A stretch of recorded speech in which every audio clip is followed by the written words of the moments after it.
Bonjour, alors dans cette vidéo, on va pouvoir voir comment on fait une brasure tendre sur un GCU en laiton et avec une pièce en cuivre. Donc ça c'était le collet battu qu'on avait fait la dernière fois, mais je tiens à préciser que je l'ai changé en fait ce matin parce que je me suis rendu compte que j'avais pas en fait de GCU pour du 12.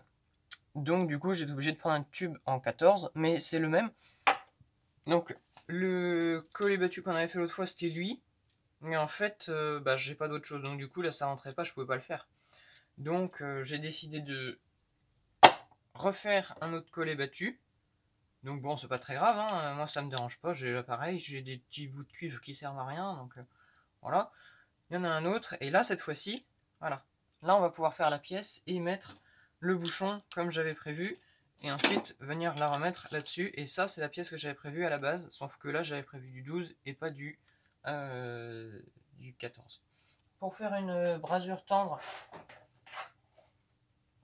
moi, je me suis fait un petit truc à brasure comme ça. Donc, on va avoir besoin de ça. Donc, ça, c'est de la laine de fer. Donc, pour bien décaper le cuivre au début. La pâte décapante pour que la brasure se fasse bien. De l'étain. Autrement, ça c'est la buse qu'on va utiliser pour faire la petite brasure. L'autre fois pour décoller du PVC, j'avais utilisé la buse large, parce qu'au moins ça chauffe vraiment bien partout. Que là ça sert à rien de mettre des flammes partout, moi je veux que ce soit bien concentré là où je dis. Donc du coup je vais utiliser la buse plus fine, ce qui est un peu mieux. J'ai toujours mon petit allume-brûleur. On va pouvoir commencer déjà à préparer le tube en cuivre. On va déjà nettoyer le cuivre. Donc en fait, on a juste à prendre de la laine d'acier, de la laine de quelque chose d'abrasif, du papier de verre, ça marcherait aussi. Moi j'aime bien ça, donc c'est pour ça que j'utilise ça. Et donc là, on voit que le cuivre, il commence à changer de couleur. Donc à la base, il était de cette couleur-là. Maintenant, on fait ça plusieurs fois. Sur une hauteur suffisante, hein. Ça sert à rien de faire tout le tube, mais... Bon là, encore une fois, moi j'ai une toute petite pièce parce que c'est un essai, un test. Et après, donc juste après, on va aller faire le test de pression. Comme j'avais promis. Mais j'avais pas eu le temps de le faire en janvier, du coup c'est pour ça que j'avais fait décoller du PVC et j'avais laissé ce truc là un petit peu de côté. Et donc voilà, là on se retrouve avec un cuivre qui est comme ça. Donc évidemment on s'en met partout, pas grave, hein, il y a de l'eau et du savon. À l'intérieur du raccord, faut le faire, mais moi je le ferai pas aujourd'hui parce que je l'ai déjà utilisé en fait ce raccord là. J'en ai aucun qui est neuf et j'ai même pas la taille que je voulais à la base, donc c'est bon. Mais ça marchera pareil. Et là du coup ce qu'on vient faire c'est le mettre dessus, ou sur le côté ou en dessous, ce sera la même chose, puisqu'à partir du moment où en fait on va venir chauffer ici, la soudure on aura beau la mettre ici, le tube sera chaud évidemment, mais le fil de brasure en fait quand il va fondre, il va forcément remonter là où ce sera chaud. Donc si on chauffe ici et qu'on est comme ça, il n'y a aucun problème. Peut-être qu'on va plus galérer parce que du coup si c'est un peu plus près du sol, ben on va pas réussir à être dans la position qu'on veut. C'est sûr, l'idéal c'est sur le côté ou au-dessus, mais que ce soit en dessous, sur le côté ou au-dessus, ça marchera pareil, il n'y aura pas de souci de brasure qui coule sur le tube ou je sais pas quoi. J'ai déjà fait des soudures à l'envers, ça avait très bien marché. Pour la vidéo ce sera plus simple et puis plus facile à voir dessus, comme ça. Donc voilà. Donc, vu que moi j'ai des petits bouts de brasure qui sont restés dedans, bon, ce sera peut-être un peu plus galère à enfoncer et le tube va peut-être pas aller jusqu'au bout, mais sur un raccord neuf, il faut le passer avec ça, et puis mettre ça dessus évidemment, et évidemment aussi sur le tube. Donc moi je vais pas en mettre parce que j'ai vraiment de la brasure qui est restée dedans, sinon faut en mettre un. Hop, et puis bah ça, on en met un petit peu. Moi je l'étale au doigt, je sais pas si c'est conseillé ou pas, c'est beaucoup plus simple qu'avec un chiffon.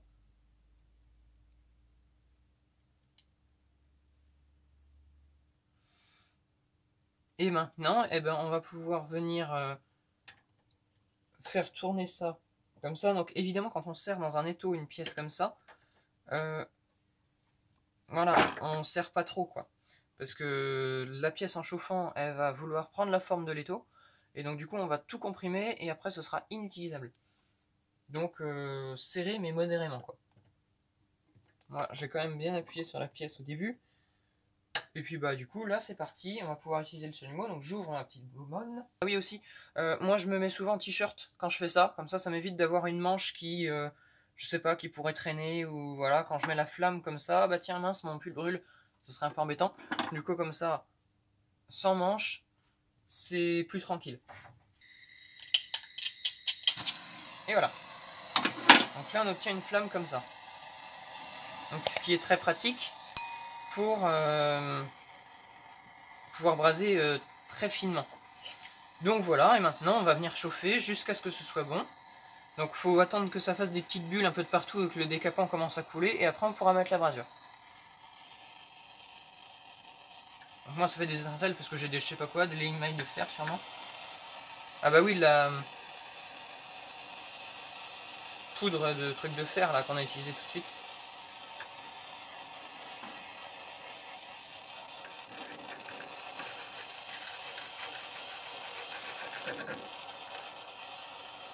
Il est peut-être un peu près mais c'est pas grave. Et aussi, le truc que j'ai oublié de dire, mais il faut avoir... Enfin, quand c'est une pièce comme ça,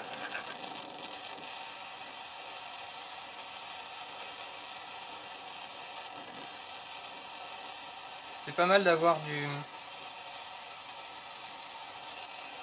Encore bon.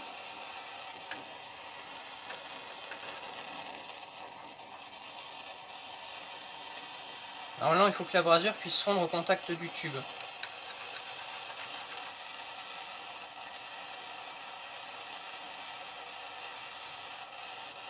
Et là, c'est clairement pas le cas. Ah si, ça commence.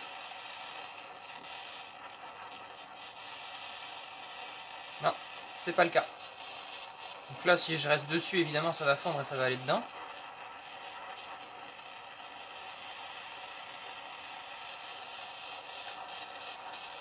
Donc j'ai pas assez chauffé vers le bas, en fait, et du coup, ma brasure reste en haut.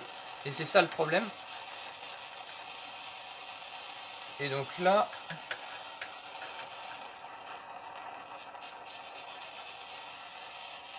Voilà.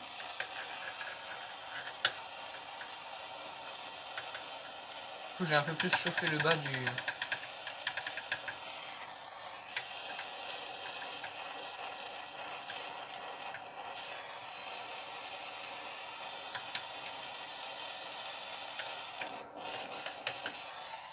Voilà. Et là, on peut fermer. Et là, moi, ce que je fais avant que ce soit encore trop sec... Bon, là, j'ai pas un vrai chiffon, du coup, c'est moins bien, mais... Ce que j'aime bien faire, quand même, c'est... passer un petit coup, ici, pour qu'elle soit pas trop moche, notre brasure.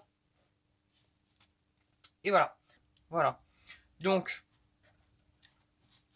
ça va être tout pour la partie brasure. Maintenant, on va faire le test de pression, mais avec toute la pièce entière. Donc, c'est-à-dire avec le collet battu, le petit bouchon qu'on va pouvoir venir mettre là. Alors voilà, donc maintenant, on va pouvoir mettre un petit peu d'eau dedans, sans perdre le joint. Voilà. On va mettre le joint, le bouchon. On ferme fort. Voilà. Et là, normalement, déjà, on n'est pas censé perdre d'eau. Et on n'en perd pas, apparemment. Donc, je cherche un chiffon. J'essuie tout ça. On se met à l'opposé. Et on fait le test de pression. Allez, c'est parti. Donc, on a monté notre petit système jusqu'à 8 bars. Je ferai un arrêt sur image pour le montrer. Et là, il n'y a pas de fuite. Et pour bien montrer, je vais appuyer sur ça ou ouvrir ça tout simplement.